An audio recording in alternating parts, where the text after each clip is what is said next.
Bismillahirrahmanirrahim. Assalamualaikum warahmatullahi wabarakatuh.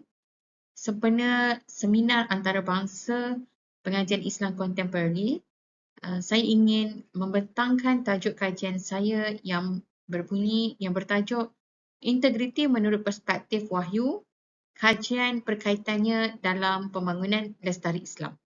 Saya Dr. Siti Sarah binti Izham daripada Akademi Pengajian Islam Contemporary Universiti Teknologi Mara, Shah Alam, Selangor. Berikut merupakan barisan penulis bagi kajian ini, iaitu diketahui oleh saya sendiri, Dr. Siti Sarah Izham, kemudian Dr. Nur Aznaim Abdul Latif, Dr. Siti Nur Amirah Muhammad. Kami bertiga daripada Akademi Pengajian Islam Contemporary ASIF Universiti Teknologi Mara UiTM Shah Alam. Manakala seorang lagi adalah Dr. Khairul Nazrin Nasir yang merupakan pensyarah IKIAS Kelantan. Sebagai pendahuluan, perbincangan berkaitan pelestarian begitu hebat dibahaskan. Ia tidak lain sebagai usaha untuk memastikan alam ini berada dalam keadaan baik dan terpelihara untuk generasi-generasi akan datang. Pelbagai formula, usaha dan implementasi dilakukan, bukan sahaja dalam Malaysia, bahkan juga seluruh negara di dunia. Pelestarian ini bermula pada abad ke-18 dan ke-19, iaitu apabila Amerika Utara menyedari bahawa penjagaan dan pemeliharaan alam sekitar amat diperlukan yang membawa kepada antara punca awal kemunculan pembangunan lestari. Suasana itu membawa tercetusnya kebangkitan pergerakan sosial dan politik yang memperjuangkan alam sekitar.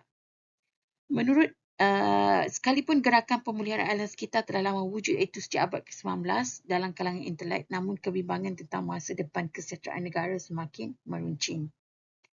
Kemudiannya, ketika persidangan Stockholm menjadi permulaan kepada usaha-usaha antarabangsa dalam menangani isu berkaitan alam sekitar.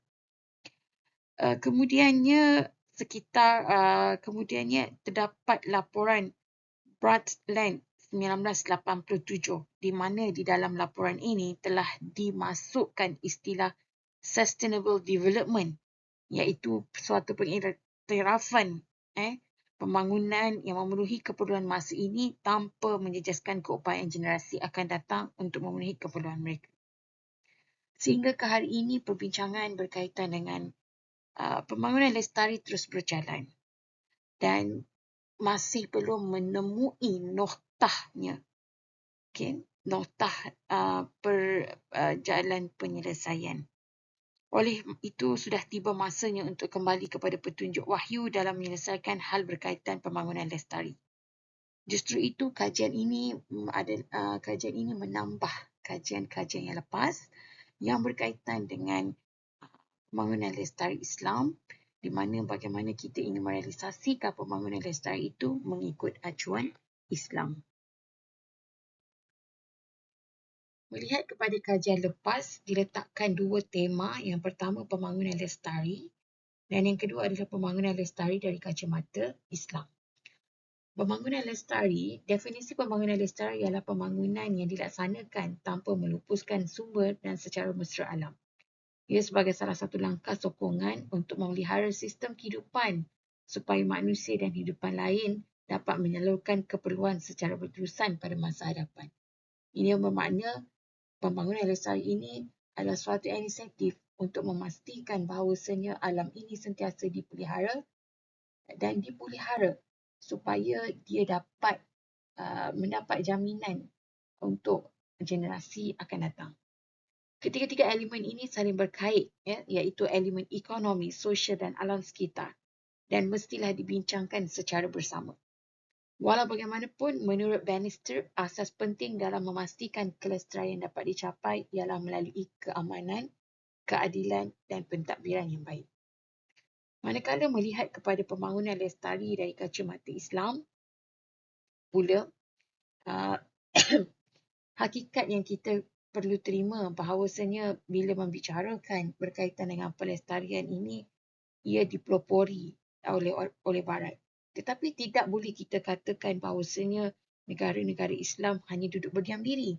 Kerana hakikat yang perlu kita ketahui bahawasanya agenda pelestarian ini sebenarnya adalah agenda yang terdapat di dalam wahyu Allah. Pembangunan lestari Islam merupakan satu bentuk pembangunan berteraskan Islam yang lahir daripada acuan tasawur Islam. Dalam acuan tasawur ini, dua dimensi hubungan terlibat secara vertikal. Okey, yang pertama adalah hablum minallah, yang kedua adalah hablum minan nas, dan ditambah satu lagi iaitu hablum minal alam. Hubungan dengan Allah, hubungan dengan manusia dan hubungan dengan alam. Melihat kepada tujuan penciptaan manusia di atas muka bumi ini ada dua. Yang pertama adalah untuk beribadah kepada Allah sebagaimana yang terdapat dalam surah Az-Zariyat ayat 56. Dan yang kedua, tujuan manusia diciptakan adalah untuk menjadi khalifah atas muka bumi. Apakah khalifah? Khalifah adalah seorang pemimpin yang diberikan amanah lalu melaksanakan amanah.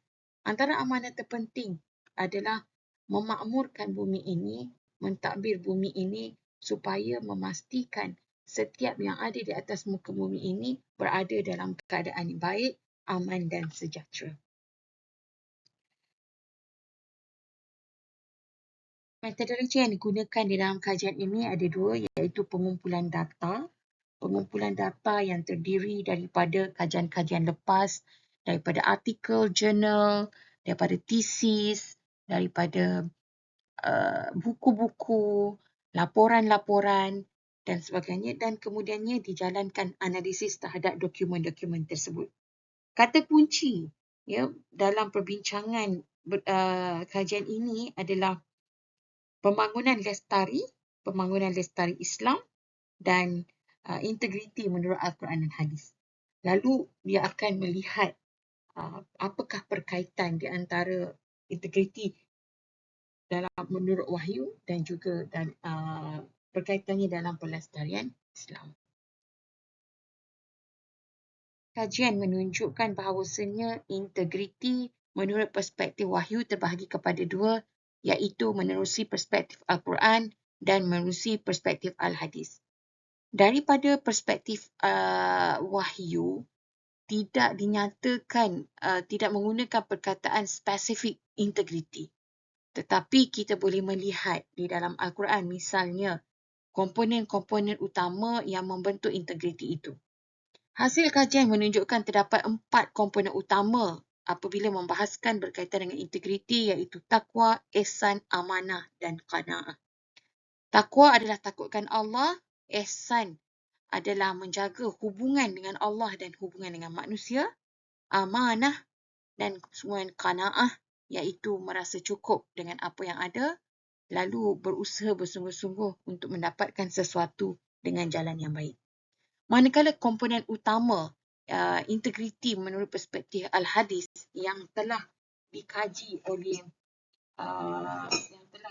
oleh Hanafi Hamdani, ada satu iaitu amanah itu sendiri. Berkaitan di antara integriti dalam pembangunan lestari Islam. Jadi dalam memastikan kelestarian alam ini dipelihara dan dijagai sesuai dengan peranan manusia sebagai khalifah, semestinya seseorang manusia itu perlu kembali kepada petunjuk wahyu iaitu Al-Quran dan Hadis, di mana kedua-dua ini merupakan sumber utama dalam Islam. Dan semestinya perbincangan lestari dalam wahyu ini tidak terbatas pada soal ekonomi, sosial dan alam sekitar semata-mata. Pasti ia akan dikaitkan dengan kerohanian. Ini kerana dalam melaksanakan dan merealisasikan sesuatu yang bersifat baik atau buruk, ia datang daripada dalaman seseorang yang disebut sebagai spiritual. Jika dalaman seseorang manusia itu dibentuk, dididik dan diajar perkara kebaikan, maka dia tidak akan menjadi manusia yang zalim, rakus dan juga perosak. Bahkan dia akan menjadi manusia yang sangat menjaga dan memelihara alam ini. Jadi dalam memastikan alam yang telah diamanahkan buat manusia ini dipelihara, dijaga dan ditadbir dengan baik, pastinya memerlukan usaha yang bermula sedari kecil. Maka Di sinilah peranan pembentukan integriti dalam diri seseorang supaya mereka ini dapat merealisasikan pembangunan lestari Islam ini dengan baik. Jadi perlu dipupuk, dididik di dalam diri seseorang manusia itu sifat takwa, iaitu rasa takut kepada Allah Azza wa Jal. Lalu dengan rasa takut itu dia menjaga hubungan dengan Allah, iaitu ihsan, dan secara tidak langsung dia telah menjaga hubungan dengan manusia dan juga alam, iaitu melalui ihsan. Lalu akan menerbitkan seorang manusia ini, melahirkan manusia ini bersifat dengan amanah dan juga akan mengekang manusia ini daripada melakukan kezaliman, kerakusan dengan merasa cukup dengan apa yang ada dan berusaha mendapatkan sesuatu dengan jalan yang benar, iaitu adanya dalam diri mereka sifat qanaah. Jadi perkaitan dia, apabila seseorang itu telah dibentuk di dalam diri mereka sejak kecil takwa, ihsan, amanah dan qanaah ini, ia menerbitkan mereka ini sebagai seorang yang mempunyai integriti. Maka orang yang mempunyai integriti inilah yang akan menjadi pemimpin, yang akan menjadi yang kehadapan dalam memastikan pembangunan lestari berteraskan Islam ini berjalan dengan baik dan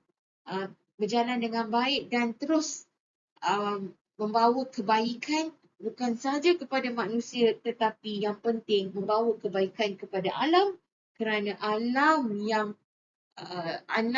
rosak, alam yang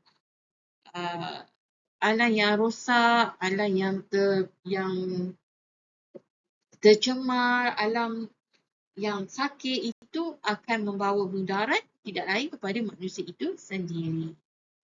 Kesimpulan dia adalah, sebagai kesimpulan, integriti sangat penting dalam memastikan pembangunan lestari Islam ini berjaya mencapai matlamatnya mengikut lunas-lunas Islam. Sifat integriti juga sangat penting untuk dipupuk dan dididik sejak kecil, iaitu sifat takwa, ihsan, amanah dan qanaah. Dengan keberjayaan pendidikan integriti ini akan melahirkan manusia yang benar-benar melaksanakan tanggungjawabnya sebagai khalifah, iaitu untuk memakmurkan bumi ini.